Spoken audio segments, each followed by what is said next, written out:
Start করবো। এটা রাজা অর্জুন রায়চৌধুরী প্রতিষ্ঠা করা পুজো। রাজা অর্জুন রায়চৌধুরীর দুবার বিয়ে হয়েছে। বড় বউয়ের 5 ছেলে, ছোট বউয়ের 3 ছেলে। তো আগে কিন্তু একটাই পুজো হতো।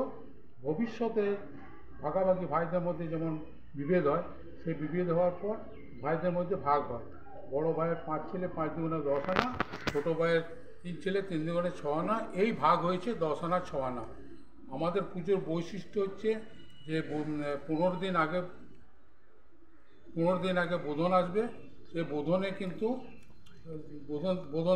বোধন আসার পর সেই ঘটকে প্রতিষ্ঠা করা হবে। সেই ঘটের প্রতিষ্ঠা করার পর তার একটি প্রদীপ জ্বলবে। সেই প্রদীপটি কিন্তু মানে সেই দশমী পর্যন্ত প্রদীপটি জ্বলেই থাকবে, প্রদীপটি কিন্তু নিমবে না।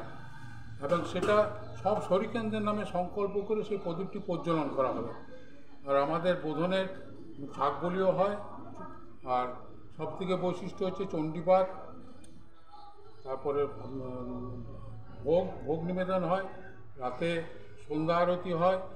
আর সপ্তমীর থেকে যে ষষ্ঠীর দিন যে আমরা মাকে কলা বউকে নিয়ে চান করাতে যাই, সেই কলা বউকে চান করায় নিয়ে এসে পরে আমাদের অধিবাস করানো হয়। সেই অধিবাসের পর আমরা মাকে বেদির উপর তুলি। সেই বেদির উপর তোলার পর আমরা তাকে মাকে আমাদের যতটুকু সাধ্য গয়নাগাটি যে আছে সেগুলো পরাই। তারপর দিন সকালে আমরা আবার দোলা নিয়ে ঘাটে যাই। তাতে কিন্তু আমাদের সোরপুর গ্রামে 8টা প্রতিমা আছে। সেই 8টা প্রতিমা একসঙ্গেই দোলা নিয়ে যায় এবং দোলা নিয়ে যেয়ে এসে পরে মন্দিরের নিচে প্রথমে কলা বউকে পুজো করা হয় এবং ঘরের লক্ষ্মী সব চলে আসে।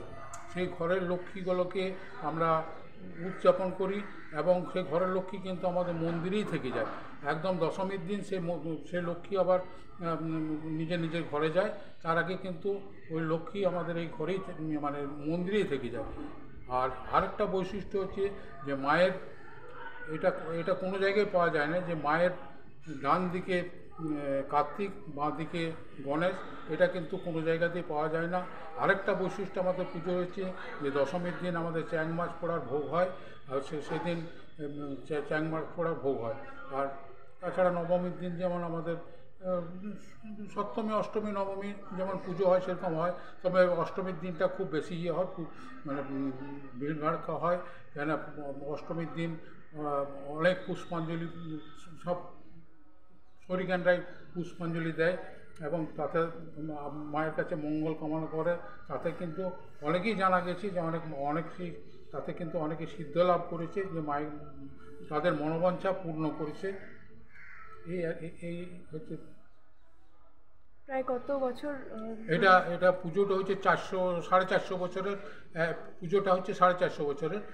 ভাগটা হয়েছে আরও 50 বছর পরে, মানে 10 আনার পুজো কিন্তু 400 বছরের।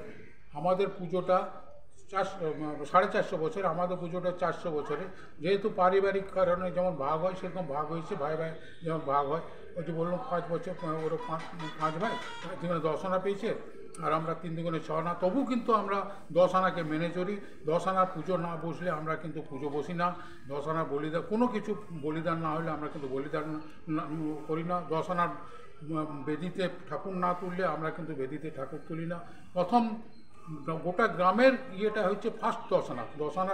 10 আনার মায়ের পুজো স্টার্ট হবে, তারপরে কিন্তু সবারই পুজো স্টার্ট হবে। আমরা পুজো স্টার্ট করি। আর কিছু জানার আছে বলো। না